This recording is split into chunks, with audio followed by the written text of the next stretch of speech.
500 കോടിയിലേറെ രൂപയുടെ പാതിവില തട്ടിപ്പ് കേസിൽ പ്രത്യേക അന്വേഷണ സംഘത്തെ പിരിച്ചുവിട്ട് സർക്കാർ. ക്രൈംബ്രാഞ്ച് യൂണിറ്റുകൾ അന്വേഷിച്ചാൽ മതി എന്നാണ് നിർദ്ദേശം.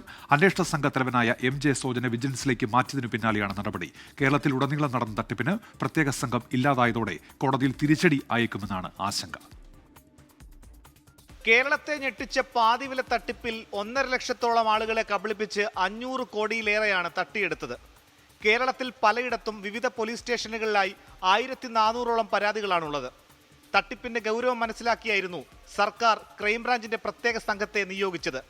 ക്രൈംബ്രാഞ്ച് കൊച്ചി SP MJ സോജനായിരുന്നു സംഘത്തലവൻ.